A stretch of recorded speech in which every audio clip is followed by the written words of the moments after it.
Hello investors, your net worth is one of the most important indicators of financial success. It's not just something millionaires track. It's something everyone should know no matter how much or how little money they have. Because if you don't know where you are starting, how can you plan where to go? In our last video, we talked about how much net worth you should have based on your age. Most of us start investing without a clear plan, thinking we are on the right track. But when we actually calculate our net worth, we often realize we are either just at the average level or worse below it. If that sounds like you, don't feel discouraged. Your current financial position is not your final destination. Maybe you had responsibilities, supporting your parents, paying off student loans, or handling other financial burdens, and that's completely okay. The goal of that video was to help you acknowledge, decide, and commit to improving your financial future. Although no one wants to be just average, we all want more. But first, you need a reference point. Once you have that, you can focus on growing your net worth faster.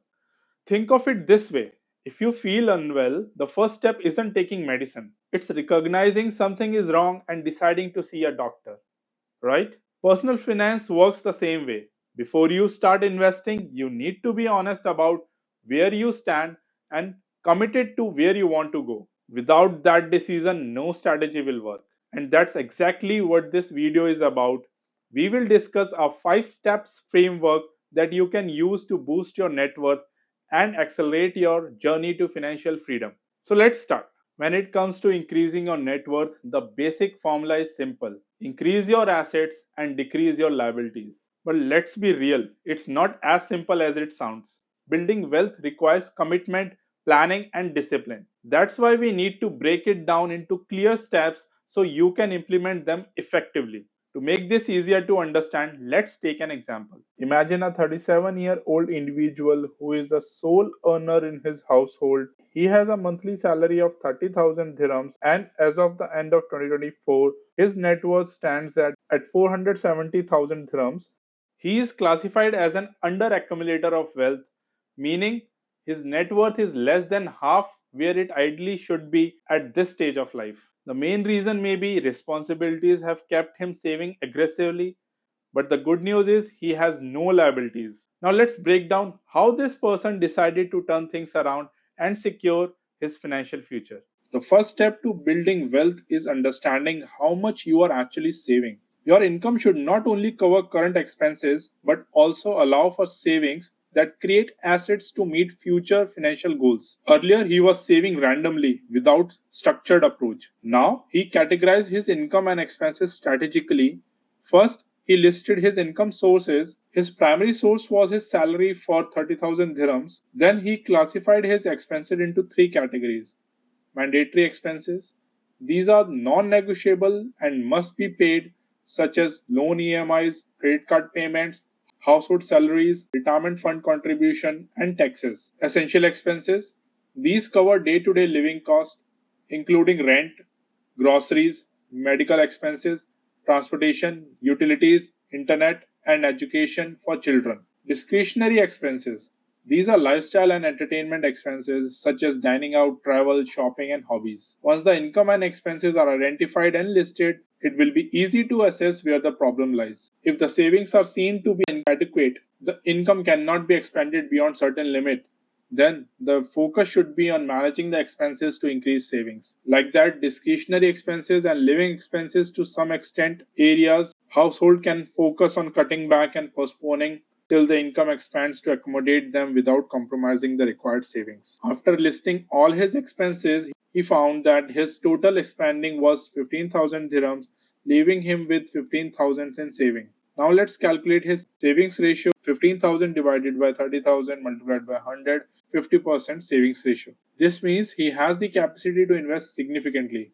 But now comes the important question: how does he put his savings to work? Simply saving money isn't enough. The goal is to turn saving into assets that generate passive income and build wealth over the time. And that brings us to next step. So step 2 is invest in appreciating assets like real estate, gold, stocks, and bonds. Net worth can grow in 2 ways: passively or actively. A great example of passive wealth building is owning a home. Over time, property values tend to appreciate while your mortgage balance decreases as you make payments. This means your home equity grows, boosting your net worth without much effort. If you want to accelerate this process, you can buy more properties or even rent them out, allowing tenants to cover your mortgage payments while property appreciates. Real estate investing is one of the top ways ultra high net worth individuals have built their wealth.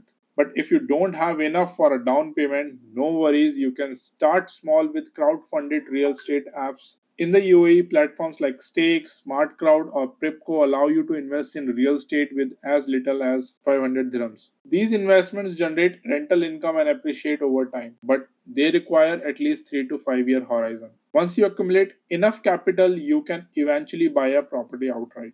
Another way to grow your net worth faster is by investing in a stock market. Unlike real estate, stock market offers liquidity and dividend income, making them a great option for wealth accumulation. If you have a short-term goal like 1 to 3 years, you might consider debt funds or bonds which provide better returns than a traditional saving account without the volatility of stocks. Now let's look at how our example person put this into action. Since he has no liabilities and some capital to invest, he bought a property of worth 1.5 million dirhams. He paid 300,000 from his current net worth and took a mortgage of 1.2 million. Here is what his financial situation looked like. Assets after owning a home 1.5 million, bonds 20,000, stocks 30,000 dirhams, bank saving 100,000 dirhams to be invested later. Total asset equals to 1.65 million. Liabilities 1.2 million dirhams. So new net worth will be 450,000 dirhams. At first glance, his net worth hasn't increased much. But here is the key takeaway. He has created an appreciating asset. If he rents out that property, he can generate passive income. If he chooses to live there, he will save on rent, reducing his monthly expenses. Looking ahead, his new monthly financials look like this. Now the income is 30,000, in loan repayment 5,000, essential expenses still 15,000, total expenses 20,000. Savings come to 10,000, that is 33% savings ratio. Even after buying a property, he is still saving more than 30% of his income, which is a solid foundation for future investment. Now that he has started building assets, the next focus should be reducing liabilities. That's exactly what we will cover in step 3, ways to quickly reduce liabilities. Higher net worth isn't just about adding more assets, it's also about minimizing debt.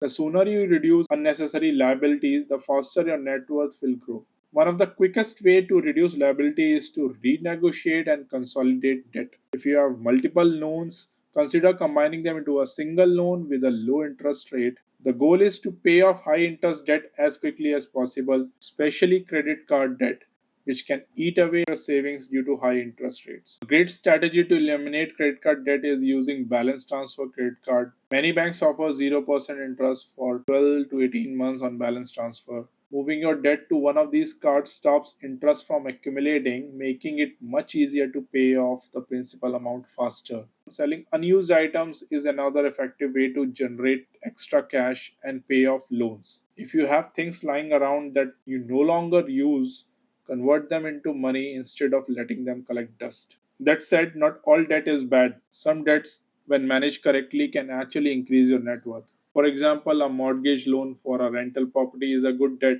because the property value appreciates over time, increasing your net worth. Rental income can cover the mortgage payments, reducing your financial burden. Once the loan is paid off, you own a cash flowing asset. So the key is to eliminate bad debt like high interest credit card, unnecessary loans, while leveraging good debt like real estate investments and grow your wealth. Now that you have invested in appreciating assets, started reducing liabilities, now before moving on to the next step, let me show you what will be his net worth after 5 years and 10 years. If he sticks and remains committed to his plan, let's see how his net worth grows over the time. At age 37, he had 100,000 dirhams in savings. He decided to invest 50,000 dirhams, putting 30,000 into bonds, expected 5% return over it, and 20,000 dirhams in stocks, expected 10% return. He also started a monthly SIP of 10,000 dirhams in UAE and US markets. Along with this, he bought a house of 1.5 million with a home loan of 1.2 million dirhams. expecting its value to grow by 5% every year. After 5 years, at age 42, his salary increased to 35,000, his house value grew to 1.9 million, his bonds reached to 63,000 dirhams, and his stocks grew to 75,000 dirhams. His retirement fund built from 4 years of SIP reached to 586,000 dirhams, while he kept 50,000 in savings. During this time, he also bought a car worth 125,000 dirhams. Adding everything up, his total assets become 2.8 million. Since his home loan reduces to 1 million, his net worth now stands at 1.8 million. This moved him from being an under accumulator of wealth to average accumulator of wealth. Now let's look at his net worth at age 47, assuming the same growth rates, 5% for real estate and bonds, 10% for stocks. His salary further increased to 40,000. His house value grew to 2.4 million dirhams, bonds to 81,000 dirhams, and stocks to 120,000 dirhams. His retirement fund, growing at 10% per year, reached to 950,000 dirhams. Plus, by calculating his SIP of 10,000 per month for 5 more years, he built 770,000 dirhams in mutual funds. His savings grew to 100,000 dirhams in bank.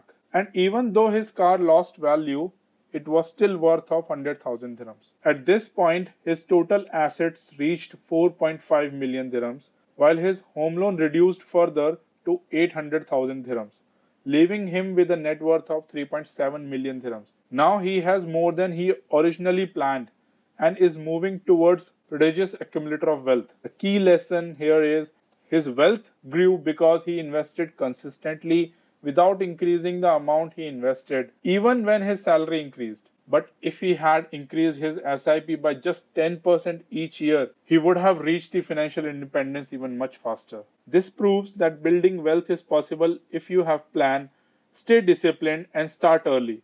The best time to start was yesterday. The second best time is right now. It's time to think ahead. The next important step is forecasting for both planned and unplanned expenses, because life always throws surprises. This brings us to step 4, forecasting for planned expenses. Even if you are tracking your expenses diligently, there are always those quarterly, semi annual, or annual payments that sneak up on you. Things like car maintenance, house repairs, or health insurance renewals. If you don't plan for these in advance, you might find yourself in a tight spot.